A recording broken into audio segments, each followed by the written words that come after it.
Hi guys, it's Zoe with Mom Doc Travels. Welcome back to my channel. Today I'm going to share with you what I packed on my recent cruise to Alaska. A lot of people are a little intimidated by what they should be packing when they're planning a trip to a cold weather destination. And so today I'm going to share all the things I used and didn't use, what I packed, and what I wish I would have brought. All right.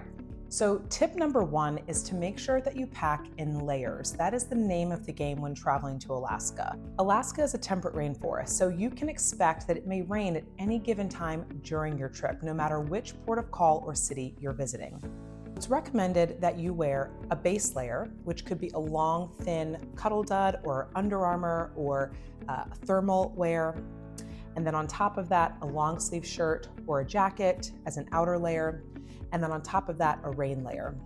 For my base layer, I wore a lot of thin, long sleeve Cuddle Dud shirts with a long sweater. On top of that, I paired that with a sweatshirt of some sort. This is a very warm fleece lined sweatshirt I bought in Juneau. You can even consider a jacket, kind of a thin layered jacket, something that's light and even fleece lined. This one's great because it does have a waterproof layer. Making sure that it comes with a hood is also really important because you want to be able to protect your head and your hair if it does start to rain. If you're not a fan of a heavier jacket, you could go with something that's a little bit warmer, especially if it's a glacier viewing day. And that would be a fleece like this, something that's just thin and light. This one zips up in the front, which is great. On the outermost layer, you want either a rain jacket like this one. This is just one by North Face. Very thin, but it does have a hood. The other thing I thought was great is this has a drawstring to kind of cinch it under your chin if you need it, with both zip and Velcro. So a good waterproof jacket is really helpful, especially if it's going to rain during your time in Alaska. If you're not one for rain jackets, you could even consider a poncho. This poncho I got from TJ Maxx. You can check your discount stores like TJ Maxx, Ross, or Marshalls. This one comes in a little foldable case, which is nice. So it does fold down to a very small size. You can see this is still in its original packaging. We didn't have any rain on our trip, fortunately, so we didn't end up using it. But this is another great option that opens really wide. One of the great things about a poncho as compared to a raincoat is that you could actually throw this over your backpack or your day pack. So keep that in mind as well. If you are one that tends to get cold easily, you may also consider a nice puffer jacket. These puffer jackets, this one is by Land's End, is a really great way to keep the warmth in and keep your arms exposed should you want that, but it definitely hugs the body, keeps the core warm, which is really important if it's a glacier day. I wore my puffer jacket on several port days and it worked really nicely without needing the bulk of a heavy winter coat. So this is one of the tops that I wore that I really loved. This top is a really soft, thin material, very breathable. It's 100% cotton, but it has a little pocket in the front, kind of like a kangaroo pouch. But I loved things with pockets because when I was just walking around the ship, I wanted to have a place to store things, my phone or my key card or whatever I might need.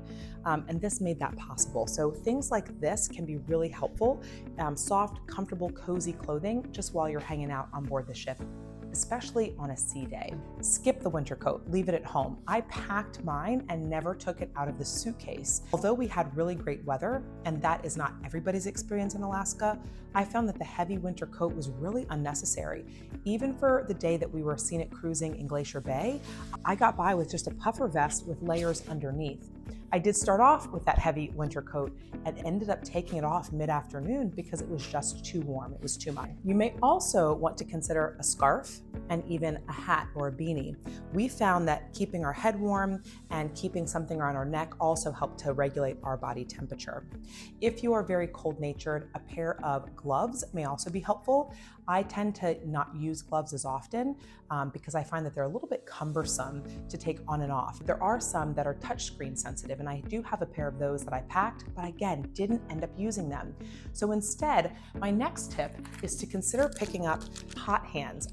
I found these at the Dollar Tree. There are 2 warmers in one pack, and these are great. These can keep your hands warm or your feet warm for up to 12 hours.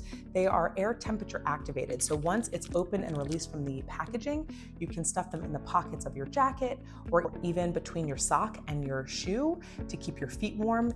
I know some people have that condition called Raynaud's that oftentimes makes them very cold, especially in their extremities, hands and feet. So these are a lifesaver if you're one that tends to have very cold cold hands or cold feet. The other thing I will say that's nice about these is they last all day. So you're reducing the amount of time you've got to take your gloves on and off, especially on glacier viewing days.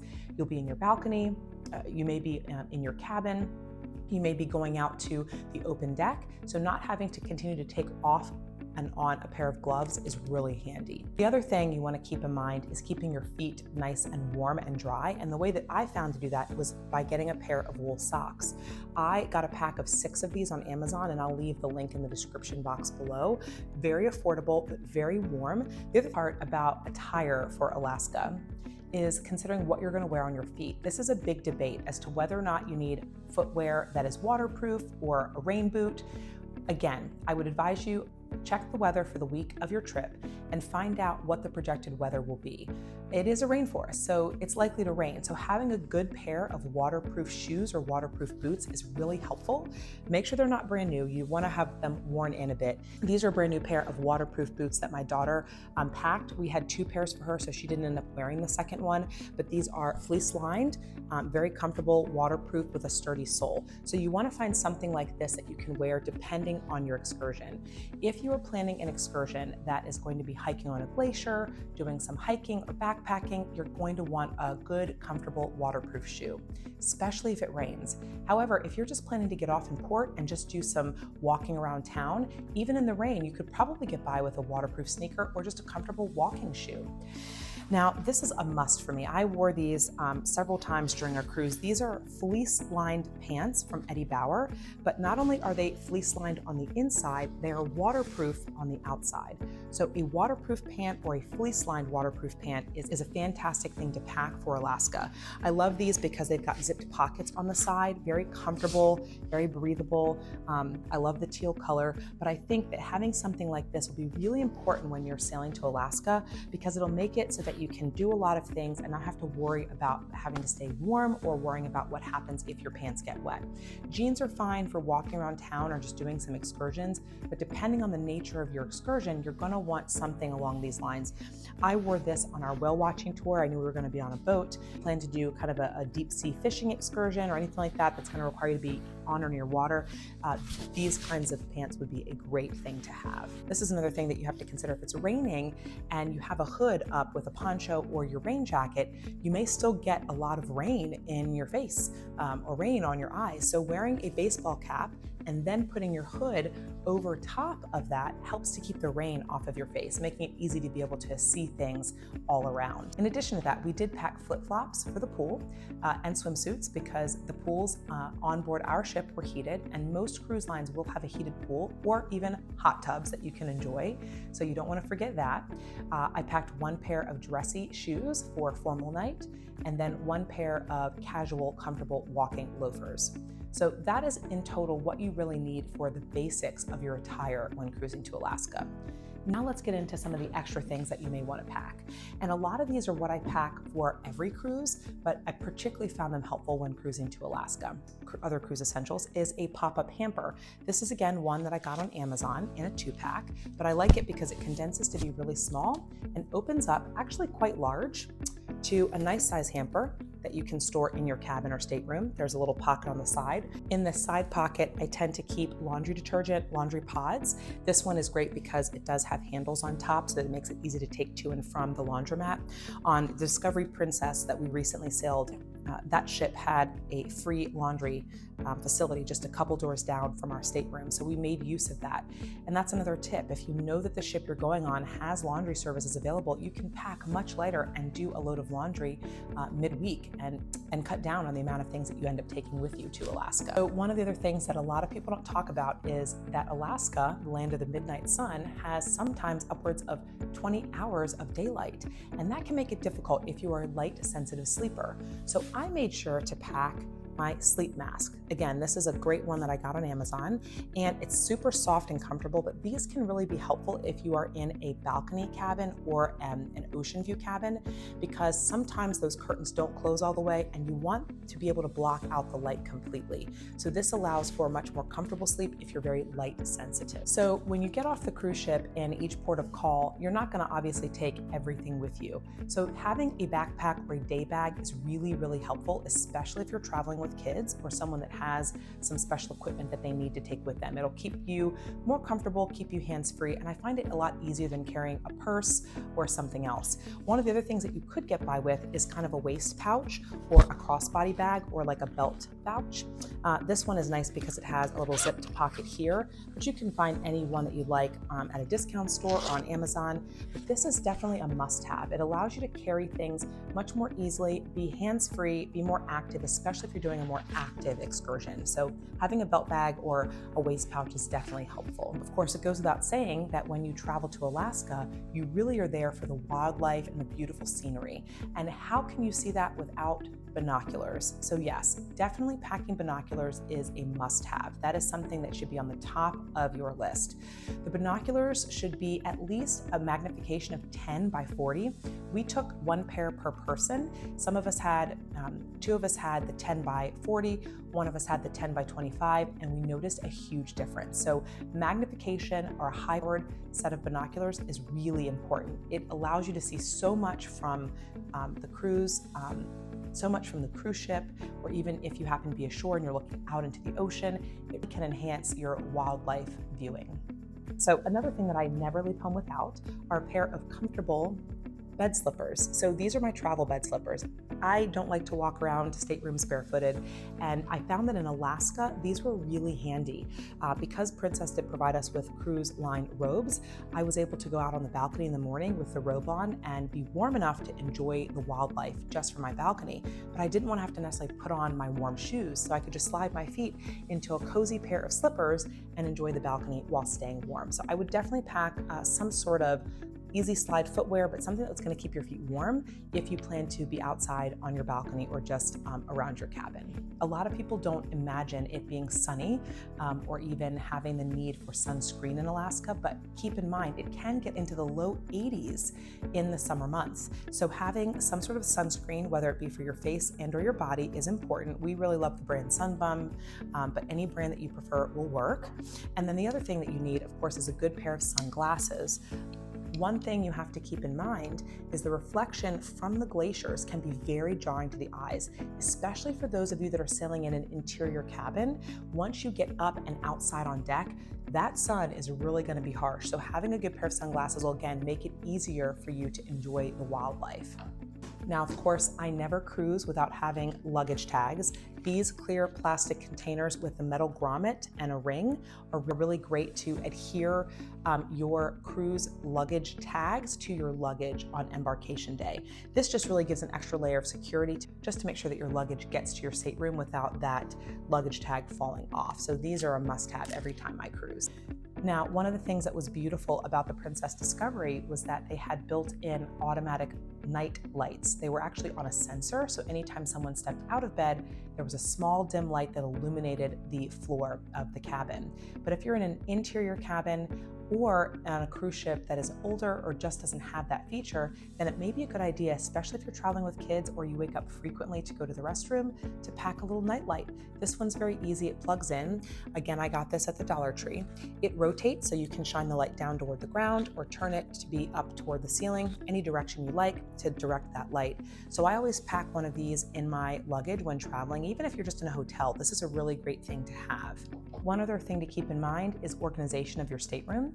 And when traveling, especially in tight quarters, you want to be able to organize as much as possible. So we really love to travel with magnets. These magnets are small enough that they don't take up a lot of space in your luggage, but powerful enough to hang things from your cabin walls. Remember, the cruise cabin walls are made of metal, so magnets work beautifully to be able to organize papers or even organize hats, lanyards, anything else that you may want to hang from inside your stateroom. Now, if you've been watching my channel for long enough, you know that I always come prepared with my medicine bag. This one is pared down quite a bit from one you maybe have seen me carry before, but I've learned over the years to kind of pare down to just what I need. So motion sickness generally is not an issue on Alaskan cruises because most of those cruise lines are sailing through the inside passage where the water's calm and you can see land most of your sailing. But in the off chance that you do get a little motion sick or you hit some rough weather, it may be a good idea to have some Dramamine. These are chewable for children, which is great because it doesn't require any sort of liquid. The other thing that I think that is important is that you have some way to organize your medication.